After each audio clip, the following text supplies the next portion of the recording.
I would turn to Deputy Catherine Connolly. Margaret the Carrier. Sorry. Yeah, sure, for health, if that's all right with you. I have no difficulty with that, as long as I get an answer. In relation to this matter, I'm raising the closure of 2 theatres in Merlin Park Hospital, which is the second hospital in Galway, the sister hospital to the University Hospital. And 2 theatres, orthopaedic theatres, have closed for a number of weeks. That happens to have the longest waiting list.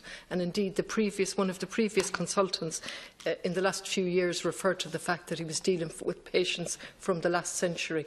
And bear in mind now we're in the second decade of the 21st century.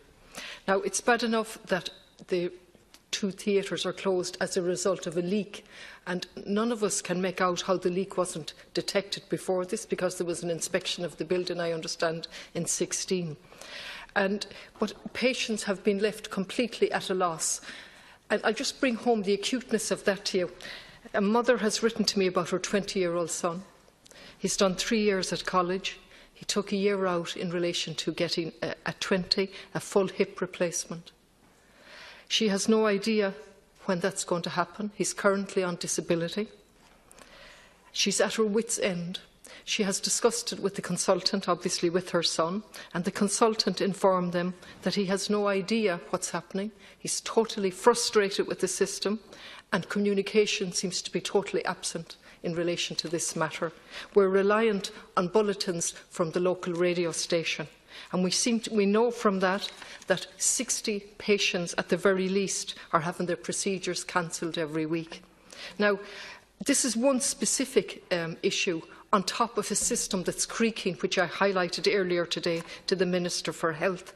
And so it would be bad enough if we were just dealing with an exceptional situation, but I'm afraid it's another symptom in a system that's simply not able to cope. And that's why earlier on I asked for very specific response in relation to the planning for a new hospital. And separately then, we seem to go from crisis to crisis in Galway. And I take no pleasure in standing here today and highlighting the state of how bad the public health service is in Galway. I am a firm champion of public health. I believe in it passionately. I have seen the good and the bad of it. Indeed, I have had personal experience with my own family, which is ongoing, of the bad side of it. But these problems have been utterly created by government after government, who have utterly failed to fund the system, utterly failed to hold the health executive to account in relation to what they're doing down there. So, Minister, to go back to the specific, when did the theatres close? Why did they close? When will they reopen? What's happening in the meantime? What's the communication strategy in relation to the patients who are waiting? What numbers of patients are waiting? Now, at the very least, that's basic information that should be at your fingertips, and certainly, if it's not, I'd be asking why the health executive haven't come forward with all of these facts and a plan of action. Thank you. Thanks, Deputy Minister. Thank you. Well, first of all, to thank the Deputy for raising this very serious issue. Salto University Health Group have advised on the 4th of September a leak developed in the roof of the building in Merlin Park Hospital that housed the hospital's 2 orthopaedic theatres. Hospital management temporarily suspended the operations for a week to allow the Galway University Hospital building and maintenance unit to repair the work. However, a second leak was noticed on the 13th of September, and the Salto Group advised that a multidisciplinary team consisting of members of hospital management and infectious control team and the HSE immediately decided, in the interest of patient safety, to suspend operations in the 2 theatres. This was done to allow a full assessment of the infrastructure damage and the development of the plan for repair. As a result of elective orthopaedic surgery are now being deferred at Merlin Park. Hospital arrangements have contacted patients individually to apologise and to provide assurance that their treatment will be rescheduled. It should be noted, however, that no emergency patients have been affected. I am very conscious of the upset and inconvenience that this closure has caused for both patients and their families while the theatres remain closed. So, the University Hospital Galway management team have engaged an external engineering firm to carry out a full assessment of the damage and provide a time frame for completion of repairs. They are also exploring a range of potential interim solutions, including the use of a modular theatre, accessing the scope to utilise other theatres' capacity in the University Hospital in Galway, and potential outsource some services to the private hospital sector. Also, the University Hospital Galway management team have both been in regular contact with the Department of Health to provide an update on the situation at Merlin Park Hospital. The Deputy has requested that the Department has requested that Salta Group formally implement a plan to address the instance that the Minister for Health is due to have a meeting with local management on this issue next week.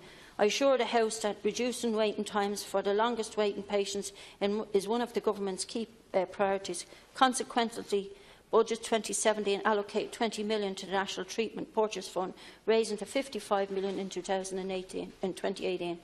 In order to reduce the number of long-waiting patients, the HSE working closely with the NTPF in current implementing waiting lists and action plan for 2017. The inpatient and day cases waiting list action plan is being delivered through a compound of normal hospital activities, as well as insourcing and outsourcing waiting list initiatives under the NTPF funding. The NTPF has advised under its waiting list initiative. To date, nearly 6,000 patients have been authorised for treatment in private hospitals, and nearly 3,000 have been authorised for treatment in public hospitals. Of these patients, over 3,000 have accepted and offered for treatment, and nearly 1,500 have already been treated. Under the NTPF in-source initiative, there has been a particular focus on patients needing orthopaedic procedures, and engaging in ongoing with the NTPF in relation to Merlin Park Hospital, and I will come back to the Deputy when she comes back in on some of the others. Minister, thank you. Deputy. Thank you, Minister, and thank you for some of the clarification given. The 4th of September there's a leak. The 13th of September there's a further leak in relation to this. Is a centre of excellence, serving approximately 1 million people if we take in the catchment of under Salta from Letterkenny down to Galway, and patients coming from Clare, which are outside the area. 1 million people, a centre of excellence. And we have a roof leaking in Merlin Park, where the waiting list was extraordinarily high in the first place. And what's absent from this is the figures. How many procedures have been put off? How many patients have been affected? Surely that's the most basic thing that should be communicated with a fulsome apology. The University Hospital itself, the capacity of that hospital is number 1 on the risk register.